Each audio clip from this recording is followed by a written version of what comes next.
Our scripture this morning is from Genesis 33, verses 1 through 17.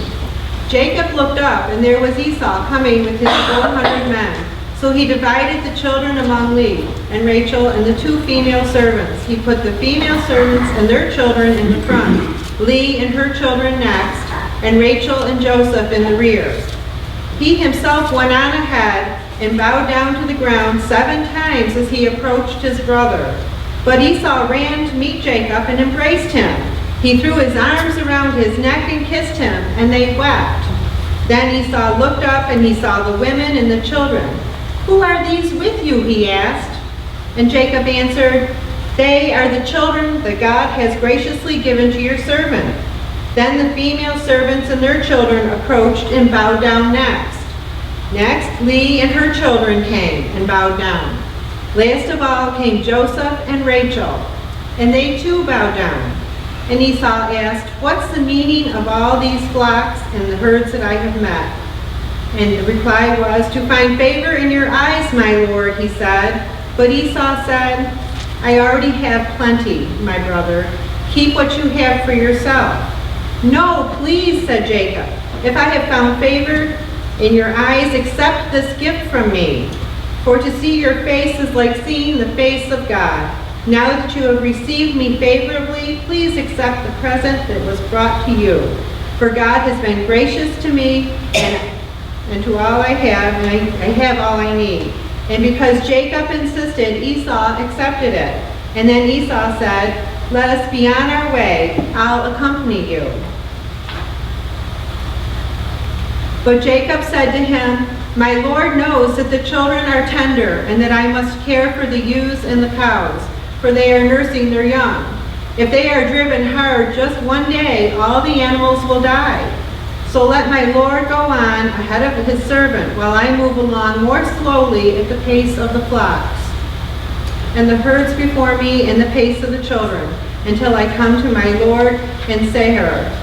And Esau said, "Then let me leave some of my men with you." "But why do that?" Jacob asked. "Just let me find favor in the eyes of my Lord." So that day Esau started on his way back to Seir. Jacob, however, went on to Succoth, where he built a place for himself and made shelters for his livestock. That is why that place is called Succoth. Have you ever heard of the term adulting? Anybody ever heard of that? Know what that means? Adulting. Well, adulting is a term that you might see on Facebook or Twitter, and it's used by people of my generation and younger. The truth is that a lot of people under a certain age don't really feel like adults. Maybe it's the delay in having kids, maybe it's all the school debt, maybe it's the low-wage jobs that some people feel like they're stuck in, maybe it's the multiplying number of adult coloring books that are for sale. Anyway, seems like my generation and younger just doesn't seem to really grow up. Anyway, adulting pretty much means to juggle a bunch of different tasks successfully. Things we felt like our parents did really easily, but we seem to have trouble with. For example, if I clean the house, if I make dinner for the family, and if I get everyone to bed on time, then I adulted successfully. If I can balance my checkbook, pay my bills, and have money left over, then I've adulted successfully. If I can get up, get dressed, and get out the door on time without something happening, then I've adulted successfully. Have you adulted today? You can see how I myself even have trouble adulting every so often.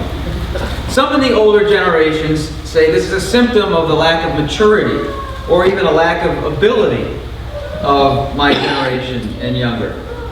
But I think it's actually a product of being on social media all the time and announcing everything to the world as some kind of a big event and accomplishment.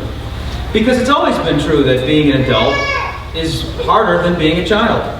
And it's also true that middle-class anxiety has always been around. But our ability to air those anxieties and those accomplishments and emotions and those defeats in a public place like Facebook with a computer or a phone or tablet, that's a new thing. So we wear everything on our sleeve in a way that the older generations just really aren't used to or don't understand. And we take for granted that privacy is really just an illusion. In some ways, we've had to grow up faster than any other generation before us, given the things that we've been exposed to on our televisions and our computers and our phones, and the things that we continue to be exposed to week in and week out. Everyone grows up sometime, but each generation grows up a little bit differently.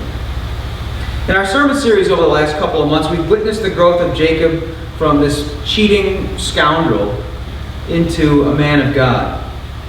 Our passage in Genesis 33 is one of Jacob's last solo acts before the lens widens to his dysfunctional family for the rest of Genesis. His life doesn't get any easier once his kids move into the picture. In fact, he finds that his worries multiply once his kids kind of start acting on their own. But this particular passage gives us some closure to the first part of his life. Last week we looked at the passage where Jacob wrestled with God and refused to give up until he was blessed. You know, there's a lot of strange passages about Jacob in Genesis, and this one is no different. But it proves to be a transformational moment for him. You'll remember he walks away limping from that encounter with God, but with a new name and a renewed sense of purpose. Where before he was sure his brother Esau was coming with 400 men to kill him, now he's more sure than ever that his brother is coming for a different purpose, and he's going to survive that encounter. Now, we read in the beginning of the chapter some interesting measures that he took in order to increase his chances of surviving. He divided his family and possessions into two camps, and then he broke everyone up by putting the least important people, his servants and his servants' children, unfortunately for them, in the very front, and the most important people in the back, Joseph and Rachel. And then he sent a large gift to his brother. Finally, Jacob himself, though, runs out in front of the entire procession to meet his brother. And he bows low to the ground 7 times. But then our scripture takes a big turn, because the killing doesn't start, the fighting doesn't start. Something happens that he doesn't anticipate. Take a look at Genesis 33, verse 4. It says, Esau ran to meet Jacob and embraced him. He threw his arms around his neck and kissed him, and they wept. The brother that had sworn to kill him now hugs him and greets him warmly. It's kind of like the family reunion that people might dream about after being estranged for many years. It happens for Jacob and Esau. It's miraculous. And Jacob acknowledges that this is really a miracle from God in his explanation of why he's given Esau so many gifts. Take a look at verses 10 and 11. He says, If I found favor in your eyes, accept this gift from me. For to see your face is like seeing the face of God, now that you have received me favorably. Please accept the present that was brought to you, for God has been gracious to me, and I have all I need. Now, the language that Jacob actually uses here is the language of sacrifice and offering. Jacob knows that if his brother has had a change of heart, it's because God has somehow been working on Esau's heart. And in seeing the kindness in Esau's face, he sees God at work. So his gift isn't so much a gift to Esau as it is an offering and a sacrifice to God. God has brought him to the point where he had all he needed and a whole lot more. And now Jacob is acknowledging that by giving a large portion of it to his brother Esau, who, you'll recall, he stole from constantly as a child. You notice that Esau offers to move back together with Jacob. He said, let's go home together. And he invites Jacob back. And he offers them the protection of his men. But Jacob decides to go another way. Now, we don't know why. There's no explanation. It's not like God told Jacob, don't go with your brother. It's not like Esau somehow is threatening Jacob to come along. There's really no explanation. It's almost as if the book of Genesis is inviting us to speculate a little bit on why the two brothers went their separate ways after they were reconciled. Maybe Jacob's moves were altruistic. Maybe he really didn't want to be a burden to his brother. Maybe he really was concerned about his children and his cattle. Maybe. Or maybe he really feared his brother's power. He feared that little private army that was traveling along with Esau. And he wondered, maybe if day one went well, maybe we shouldn't take our chances and keep going. We're not sure. And we never will know why the two parted ways. But Jacob continues to make his own way. And then something happens which puts a sense of closure on this whole portion of Jacob's life. At the end of it, a little bit beyond where we finished our reading today, he starts to build shelters and he buys land. It's a sign of settling down. This wandering son finally gets a little peace. Jacob has grown up. Esau has grown up. There is a sense of peace and fulfillment at the end of chapter 33. Now, if we read on, there's a lot more to Jacob's life. That sense of peace and fulfillment, it doesn't last.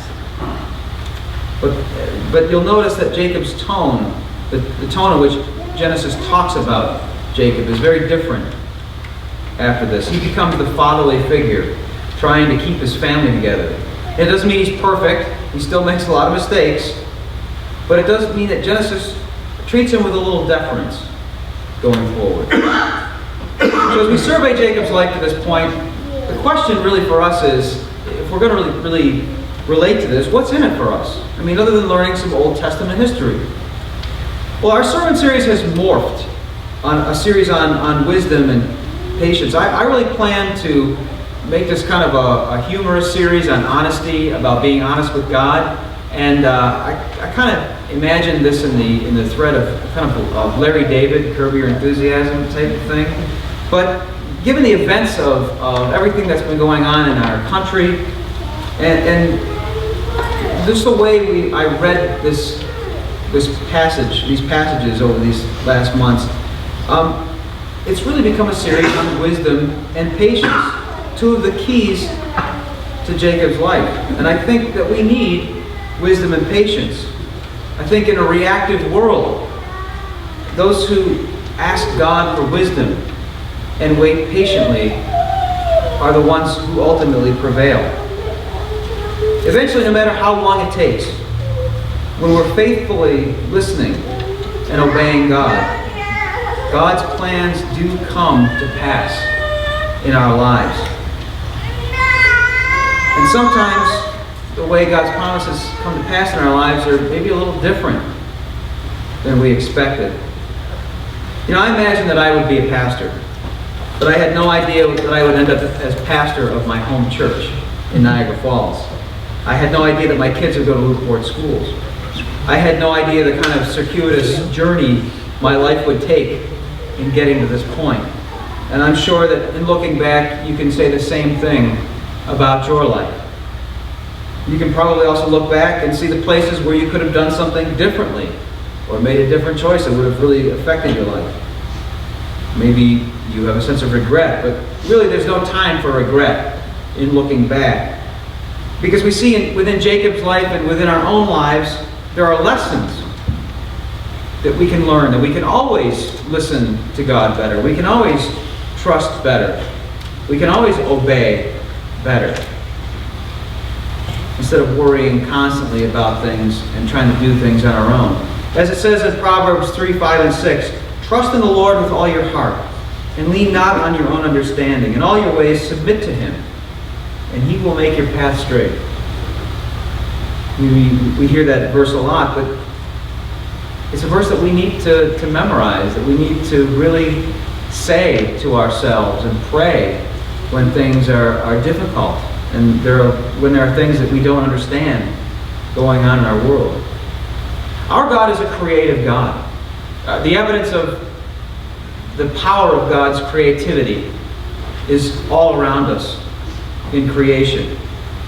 But God is also creative in the fact that God is constantly working in our lives, giving us new solutions to problems and to decisions and answers to prayer that we couldn't possibly anticipate. So when I think about wisdom and patience, I think about how Jacob grew into this man of God that we see by chapter 33 in Genesis. He had to flee his home with nothing. He had to work for his cheating uncle Laban for 20 years. He had to face his fears. And yet through that long stretch of time, he was paying attention to God, and he was willing to move when God said move, even if it meant facing death. And so Jacob began to see in that time period how God was working in his life. He learned to trust and obey God. If we're going to keep growing as a church, if we're going to offer help to our community, if we're going to be the kind of reconciling presence that we need to be, that we need wisdom and we need patience from God. Those two key factors in Jacob's life have to be two key cornerstones in the way we live out our lives as Christians. We too need to learn to trust and obey.